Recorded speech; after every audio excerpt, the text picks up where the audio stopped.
Veremos cómo se efectúa el trazado de la sombra propia en superficies esféricas y circulares. Bueno, esta serie de videos que estamos explicando acerca de la sombra, recuerden que, como en un momento lo hablamos, es importante desde un principio que geométricamente comenzamos a representar objetos. El contar con la representación de la sombra siempre nos ayuda a entender la tridimensionalidad. Es un elemento que debe ser intrínseco, lo es. Una es la sombra propia, otra es la sombra arrojada. Vamos a ver ahorita en estos dos tipos de cuerpos, tanto los esféricos como los circulares simplemente, cómo se traza la sombra propia. Vamos a empezar hablando de una superficie esférica, en donde nosotros a veces en una representación muy sencilla, por ejemplo, de un quizás cuerpo esférico, o a lo mejor la representación abstracta de un árbol o de una manzana, una pelota o algún objeto circular en la arquitectura, a lo mejor un elemento también escultórico, nosotros queremos a veces así como intuitivamente trazar la sombra propia del objeto, y a veces no sabemos si está demasiado achurado, si dejamos demasiada superficie en oscuridad o en claridad. Vamos a ver cómo se traza. Aquí está en este pizarrón digital 4 figuras. Voy a ir explicando, empezando por la primera, qué es lo que nos encontramos. Bien. La línea de luz y sombra en una superficie esférica se encuentra dibujando primero una serie de horizontales por encima y por debajo del diámetro. Se determina y trazan después las circunferencias a las que equivalen en proyección horizontal. Algo así como cuando representamos curvas de nivel en un objeto. En la figura número 2. Manteniendo el convenio de asignar al rayo de luz un ángulo de 45 grados, digo un convenio porque hemos hablado de que de manera un poquito, ¿cómo la podríamos hablar? Por default, establecemos que el haz de luz está a 45 grados, según varios autores de bibliografías de geometría descriptiva. Ya una vez que asignamos esta inclinación de un ángulo de 45 al rayo de luz, se trazan una serie de rectas, que en este caso serían la recta AA, BB, CC y DD, las cuales son tangentes según dicho ángulo a la circunferencia. Llévense los puntos 1, 2, 3 y 4 al plano vertical para encontrar sus respectivas proyecciones en alzado. 4, 3, 2, 1, 2, 3, 4. En la figura número 3, una vez dibujada la curva resultante, se repite la operación para las rectas que quedan, BB, CC, DD, a fin de tener la curva que les corresponde en alzado. Figura 4. Para establecer la línea de luz y sombra en la proyección vertical de la esfera, se trazan tangentes a 45 grados a todas las curvas. La curva que une todos los puntos de tangencia será en alzado la línea de luz y sombra.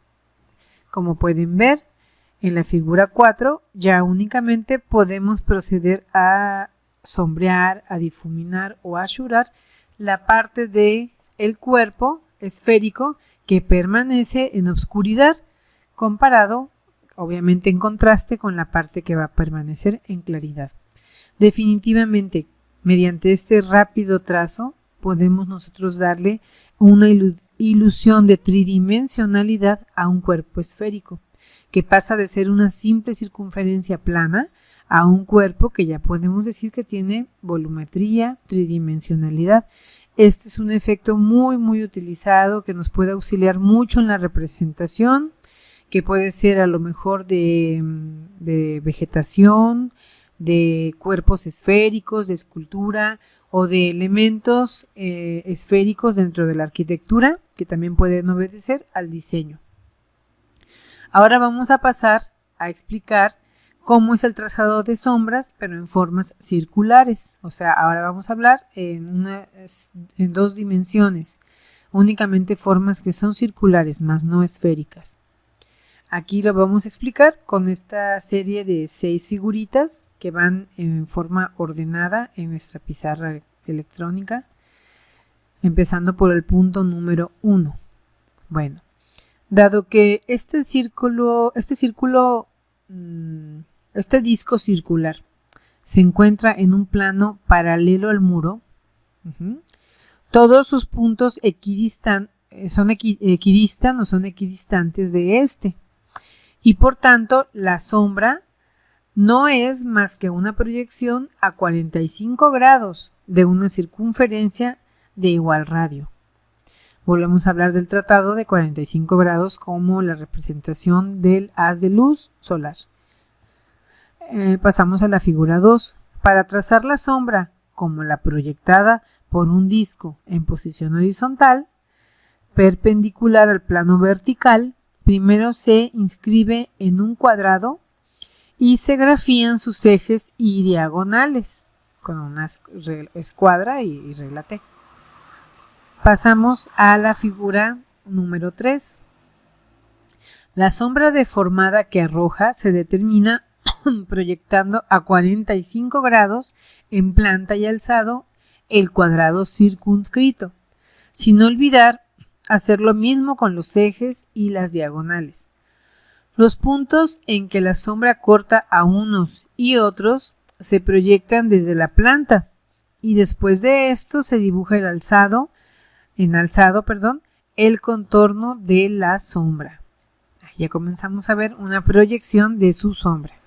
Pasamos a la figura número 4, que nos dice, ¿qué podemos ver aquí? Ya vamos a hablar ya de un espacio más arquitectónico, no nada más de una simple forma circular.